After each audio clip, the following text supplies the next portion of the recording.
Ladies and gentlemen, I can't tell you how gratifying it is to see so many of you here today. It's fantastic. My name is David Head.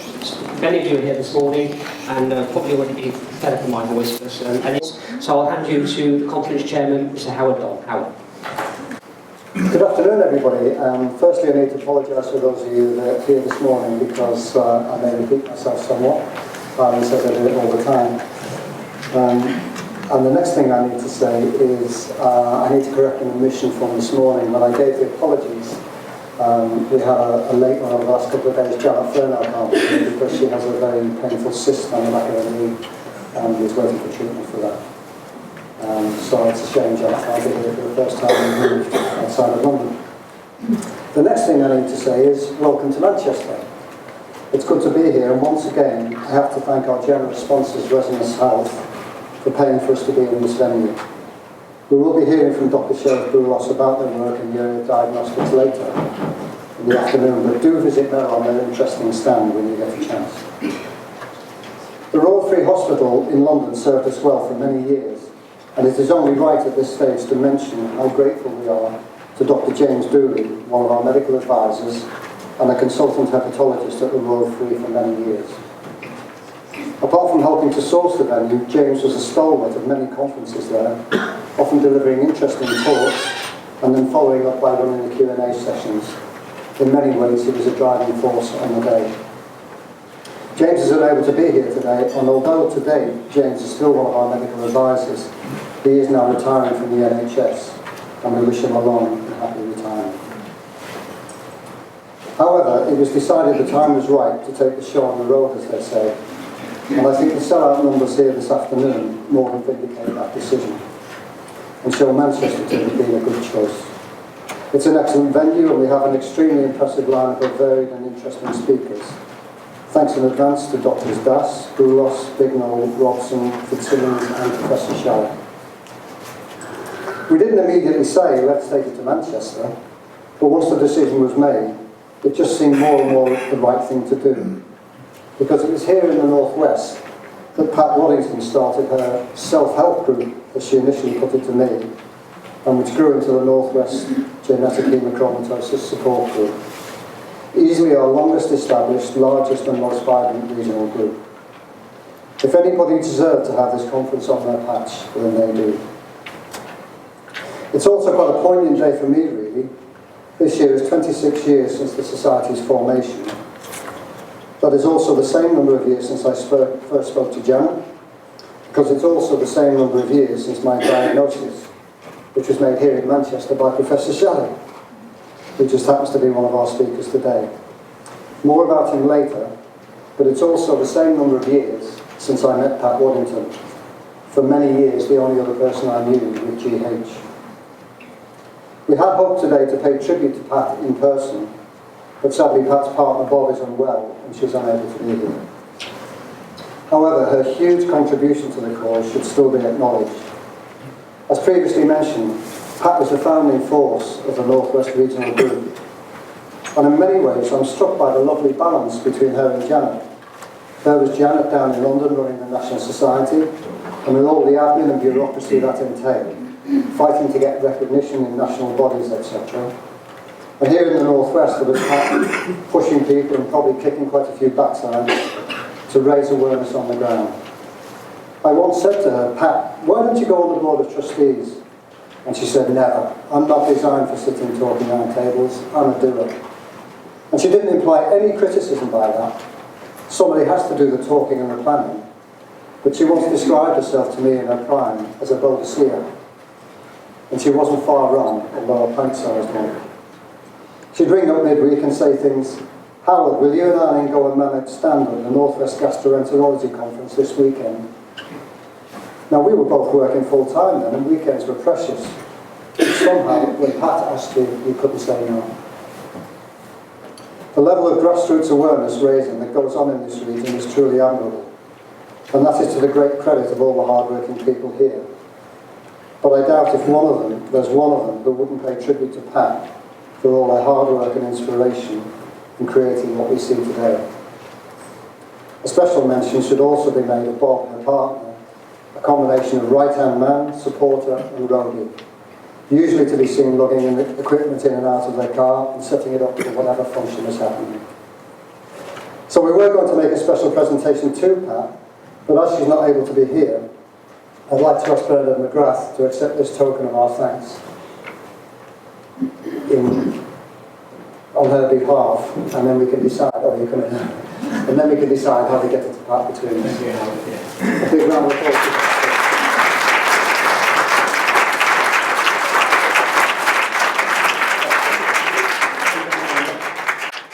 Pat Warrington, in recognition of many years of dedication and service to the Haemochromatosis Society Northwest, April 2016. Pat, as I said, I spoke to her yesterday actually. Bobby's well, so he's got cancer and I don't know how bad it is, but she really, she didn't know about this at all. She's probably very upset. But we'll present it to her next week, and hopefully David or Howard or both will be here so they can give it. Thanks very much.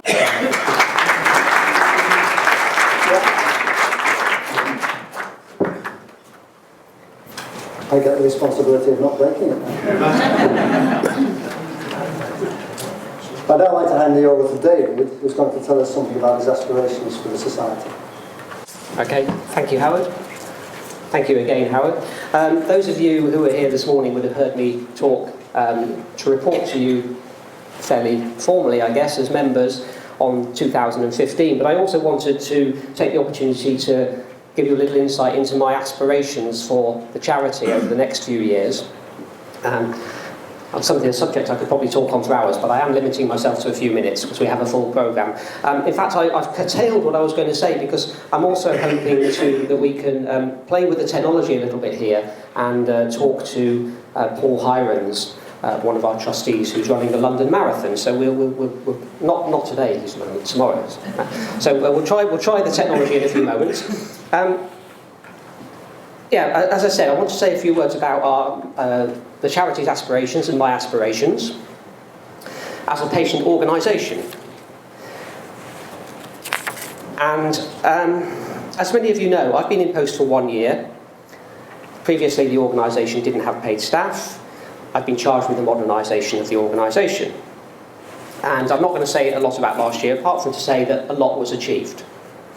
But what about 2016 and beyond? Actually, I bet people who are here this morning wish that I could describe 2015 that quickly this morning as well, but there we go. So, now my aspirations for the Haemochromatosis Society should be increasingly recognised. And here's an interesting figure.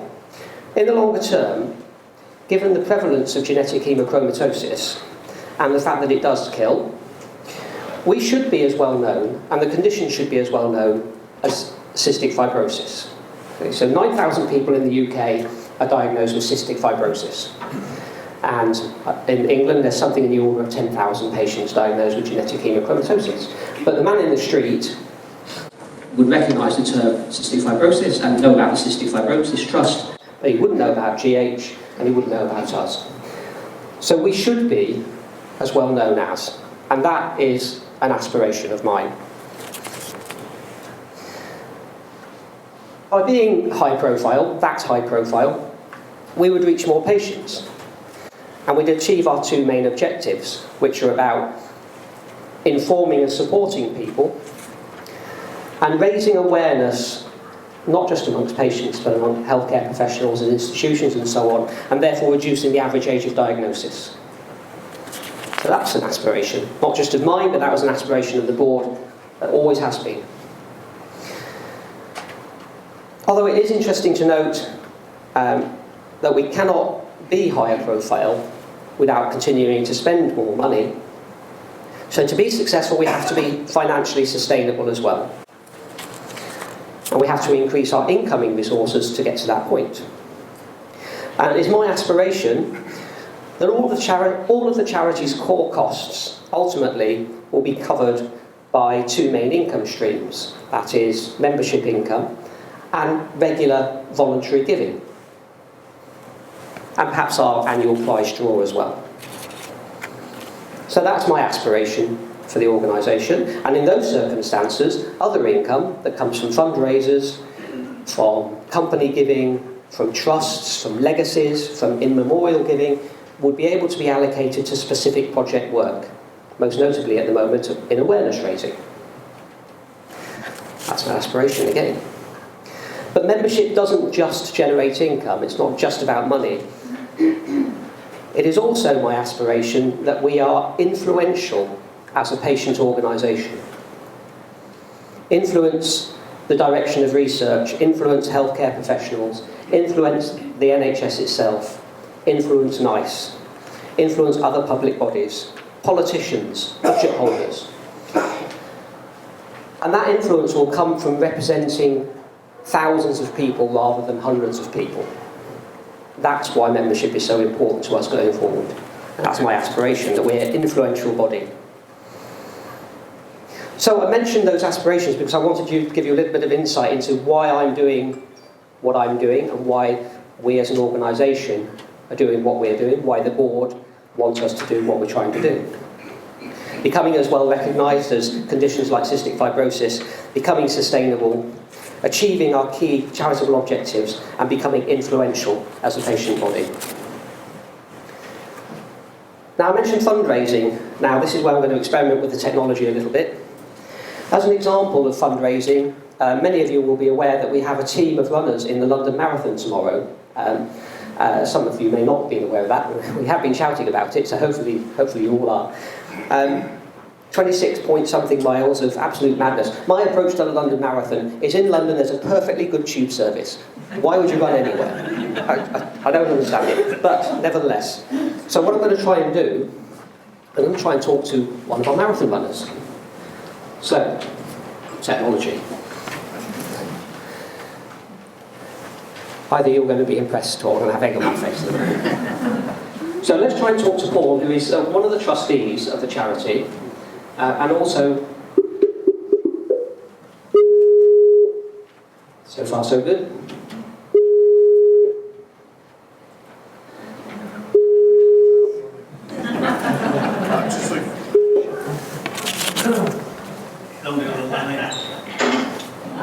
Hey, hi Paul, how are you doing?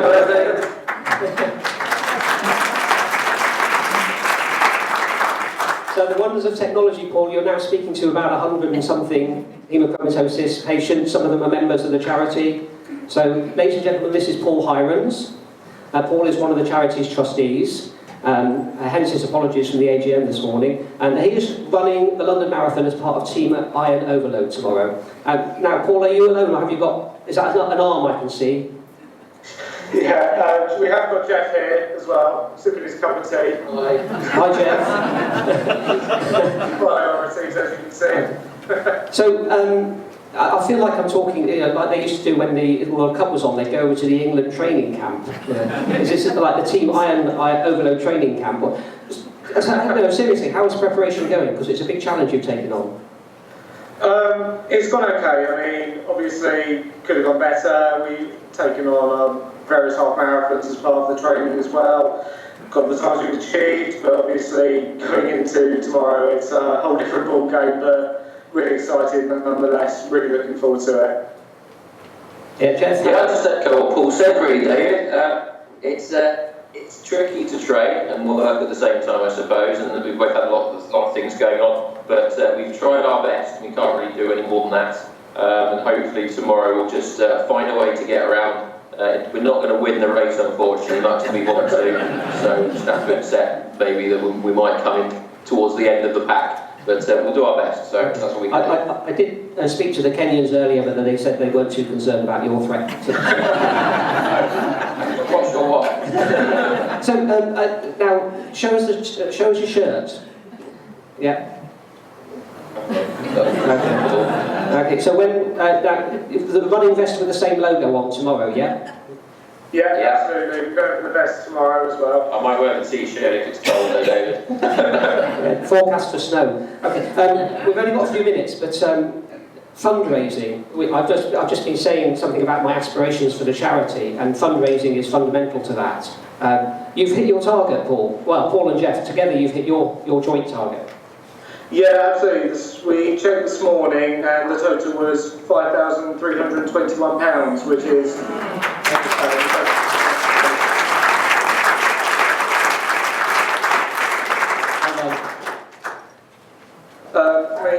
part of making this a successful amount of money obviously was the very kind donation we received from Santander Bank, for who Jeff works for, who matched fund our total when we got to 2,500. I think they matched about £3,750 for corporate sponsorships. That's really, really good of them. And on top of that, we just held quite a few events really. We've done a quiz night, we've done car washes, we've been badgering people, we've ran days at work, cake sales, all that kind of thing. Things that seem to be tried and tested and work. And as long as you get other people involved, they tend to be quite generous with their donations. So we couldn't have done it really without friends and family, and of course, yeah, the corporate sponsorship as well. But it's been quite a success for us. So we're both really pleased. Yeah, absolutely. Well, fantastic. And also, if you're pestering all those people, they're other people now that know about GH and they didn't before. So. Yes, absolutely. I mean, we held the quiz night, and obviously we didn't hand out leaflets to this one, but the one before that, which I held myself, I probably had a good 20, 30 leaflets, and you look around the room, people are reading them, taking them home with them, asking you questions. And, you know, it's driving what we want to do, which is raising awareness and getting it out there that, you know, this isn't something which you can go to, or something you can live with. You know, it's something which is important. And this is what I want to drive across, and getting the awareness out there. Take a test. If you have any of the symptoms, go and get yourself checked. I couldn't emphasise that point anymore. And David, as you know, I get that up and down in your ear quite a lot. So, you know, I couldn't be proud of what we've achieved so far. Yeah, you should be. And now, one last question for each of you. Paul, are you having venesection recently? How does venesection and training for a marathon go side by side? The consultant who does my venesection at the Royal Surrey in Guildford, after she keeps telling me off saying I'm doing the marathon, she's been nothing but supportive, and I'm due to go to a venesection, I think, on the 24th of May. I was due to go beforehand, but she said, I don't think that's very wise, given you're doing 26.2 miles. So I'm now going at the end of May, so that's a huge break to try and recoup. Okay, well, you know your own body, I guess. So, and Jeff, you're not affected by genetic haemochromatosis, so briefly, what's driven you? What's driven me towards the charity, Dave? Yeah, what's made you do this for us? You're not affected yourself. This guy. Paul's been supporting haemochromatosis for quite a few years now, and we've done a few things for haemochromatosis before. So we fundraised for other charities as well previous to haemochromatosis, but now, obviously, with Paul as a sufferer, as he's mentioned, this is his primary focus. It's his charity now that he wants to raise money for. We've known each other for 20 odd years, and whatever is important to Paul is important to me. I think I've said on numerous occasions, so we sort of try and take me down to that. Look, I've got one minute left on the clock. I'm watching the clock, so I'm just going to say thank you very much for what you're doing on behalf of the organisation as a whole and everyone here. I've spoken about aspirations, and it's the sort of thing you are doing are what makes our aspirations, my aspirations, entirely possible. So could I ask everyone here, please, give a final round of applause for Paul.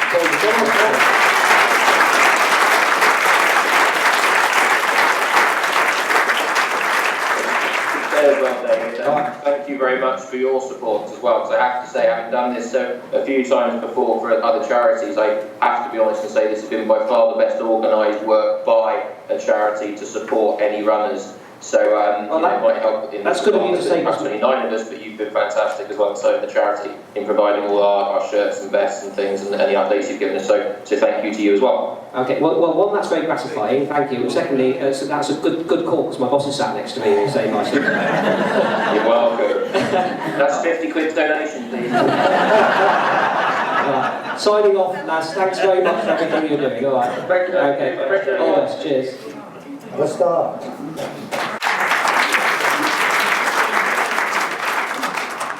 At this point, I'd like to announce that David and Bernard have volunteered to run the marathon. Do it in a car. that concludes my presentation on the future of the charity.